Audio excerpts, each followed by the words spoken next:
الإخوة والأخوات الأعزاء، أهلا ومرحبا بكم. معكم محمد خفاجي من قناة أسرار التاريخ.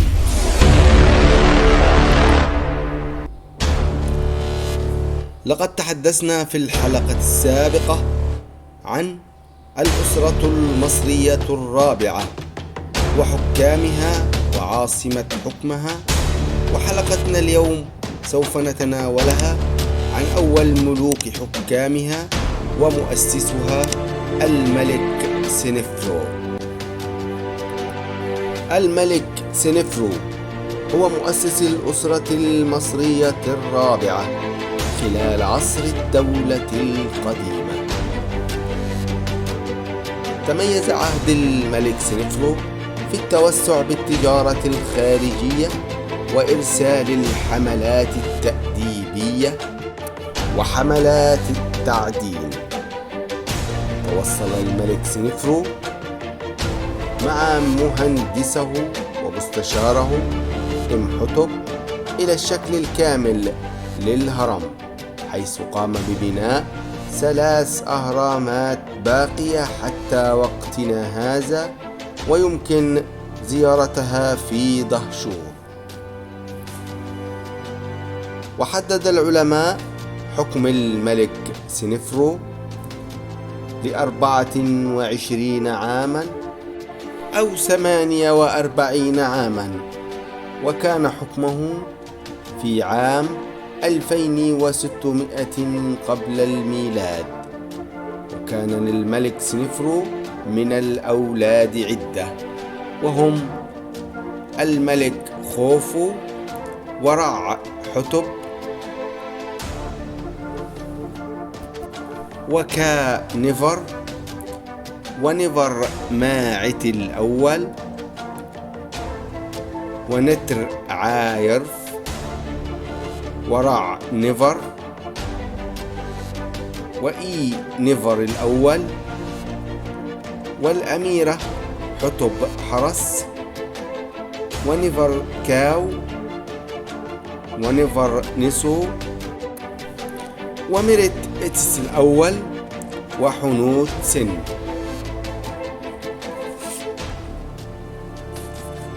وأم الملك سنفرو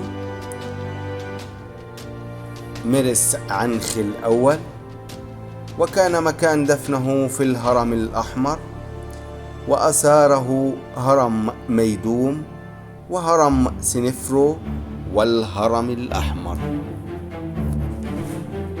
وقد حكم الملك سنفرو طبقا لما جاء في تاريخ منيتون 26 عاما، وذكرت بردية تورين أنه حكم 24 عاما. ونعرف الكثير عن الملك سنفرو من خلال حجر باليرمو، منها أنه أقام عددا كبيرا من القصور والمعابد. وذكرت أيضا أن الملكة مرس عنخ هي أم الملك سنفرو، ويرجح أنها كانت إحدى زوجات الملك حوني الثانويات، وأن سنفرو استحق وراثة العرش عن طريق زواجه بالأميرة حتب حرس ابنة الملك حوني، وأن زواجها تم قبل وفاة والدها الملك حوني آخر ملوك الأسرة الثالثة. ويعتبر الملك سنفرو أنه جمع بين القوة والرحمة، فحكم وقاد بلاده وشعبه إلى حياة أفضل يظللها الأمن والسلام، كما انتعش في عهده الاقتصاد بفضل تشجيعه لإقامة علاقات تجارية مع فينيقيا وهي لبنان حاليا، وأحسن في استخدام موارد البلاد. كان يرسل أساطيل بحرية بصفة خاصة إلى ميناء جبيل بلبنان للتبادل التجاري. من ضمن تلك البعثات التجارية أرسل أسطولا كبيرا مكونا من 40 سفينة لإحضار خشب الصنوبر بحسب ما جاء في حجر باليرمو. واستخدمت تلك الأخشاب في صناعة الأبواب وبعض الأجزاء الداخلية من أهرامات الملك، كما استخدمت في صناعة السفن. وذكر أيضا حجر باليرمو خبر تشييد 60 سفينة لكل منها 16 مجدافا. أما بالنسبة لنشاط الملك سنفرو العسكري، اهتم الملك سنفرو بتأمين الحدود، فقد قام الملك بحملة إلى بلاد النوبة ليعيد الأمن والطمأنينة إلى حدود مصر الجنوبية. وورد ذكر هذه الحملة على الوجه الثاني من حجر باليرمو، ومن خلال الأرقام يتضح لنا مدى المقاومة التي واجهها الملك سنفرو هناك. وقد عاد جيشه ب7,000 من الأسرى و200,000 رأس من السيران والأغنام. وقد أطلق الملك سنفرو اسم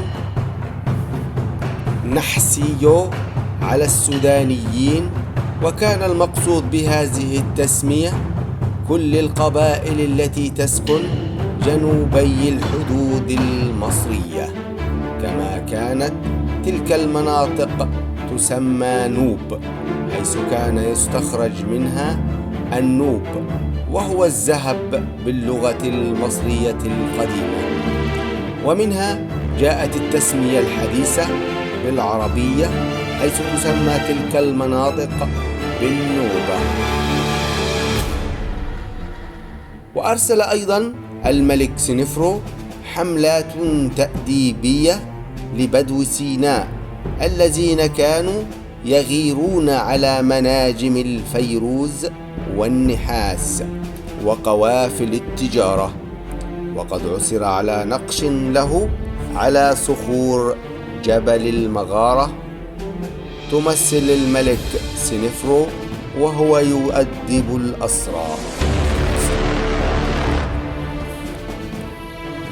كما استحق أن يمجد كحاميا للمنطقة إلى جانب المعبودين حتحور وسوق.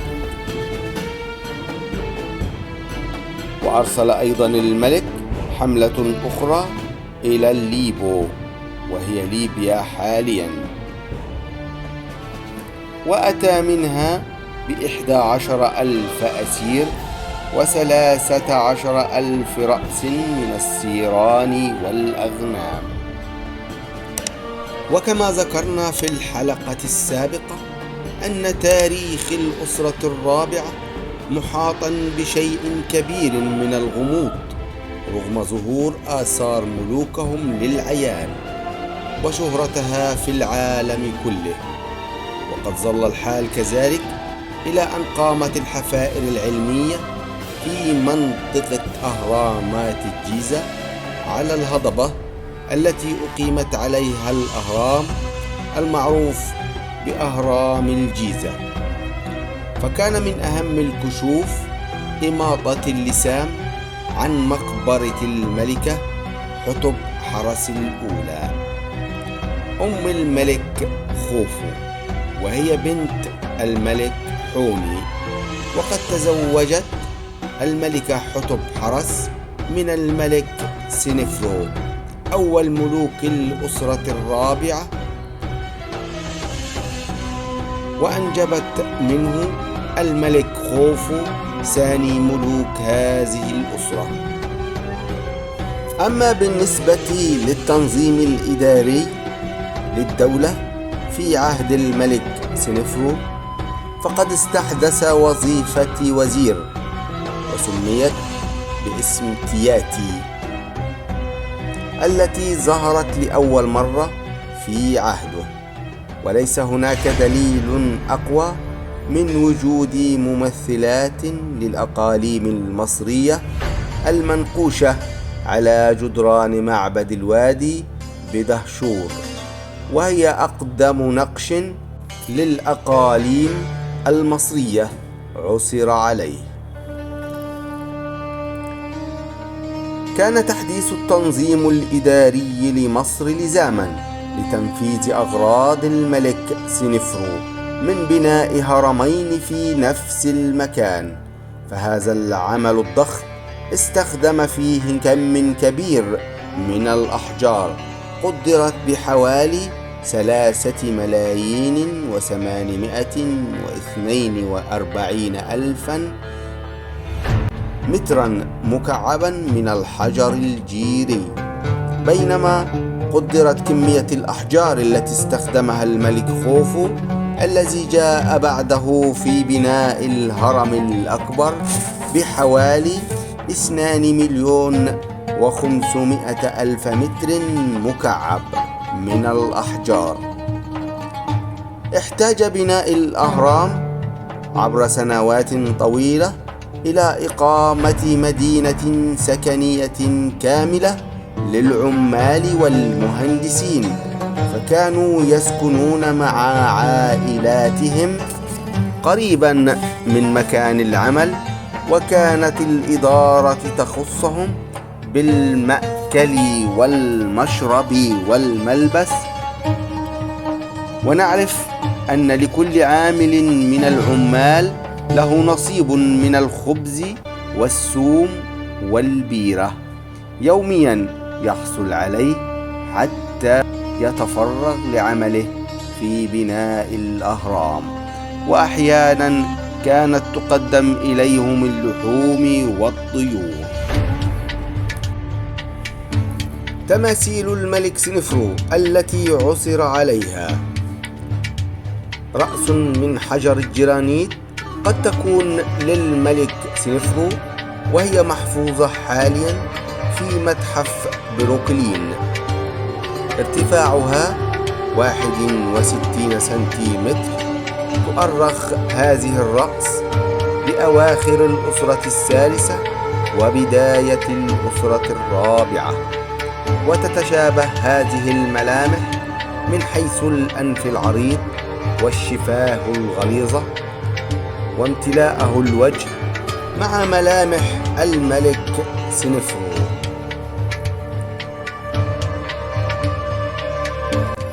وهناك رأس آخر لتمثال من الحجر الجيري اكتشفت في جنوب دهشور، ونلاحظ طريقة وضع التاج على رأس الملك لكي يغطي جبين الملك ويميل الرأس لنسبتها إما لخوفو أو الملك سنفرو، وهما أكبر ملوك الأسرة الرابعة، حيث أخذ كل منهما لقب نسرعا أي المعبود الكبير. كما عثر أيضا على تمثال من الحجر الجيري للملك سنفرو، وهو محفوظ حاليا بالمتحف المصري بالقاهرة. عثر عليه في نيش أي زاوية بمعبد الوادي الخاص بهرمه في منطقة دهشور الجنوبية، وينسبه العلماء للملك سنفرو، وخاصة للملامح ووضع التاج الأبيض فوق الرأس بحيث تغطي أكبر قدر من الجبين. ونلاحظ أن التمثال أصابه التلف في منطقة الصدر والأطراف. وكانت مصر تنقسم إلى مقاطعات ربما كانت هي التي سكنتها القبائل منذ عهد ما قبل الأسرات، وهي التي أطلق عليها اليونان كلمة نوم أي مقاطعة. وقد كان الوجه القبلي يتكون من 22 مقاطعة من الشلال الأول إلى منف، وكان الوجه البحري يشمل 20 مقاطعة.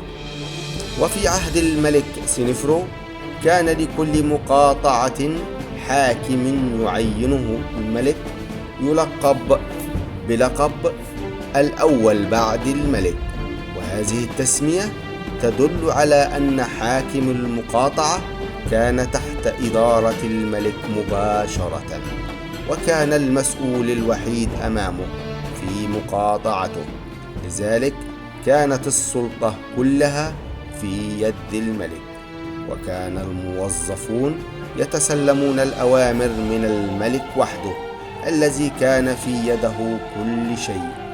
ولما كان الملك يسكن في الوجه القبلي فيظهر أنه لم يندب أحدا ليمثله في تنفيذ أوامره في هذا القسم من المملكة، على خلاف الوجه البحري فإنه كان ينيب عنه موظفا كبيرا يلقب بحامل خاتم الملك في الوجه البحري أو حامل الختم كما يسمى في عصرنا هذا، وكان ينتخب من الأسرة المالكة.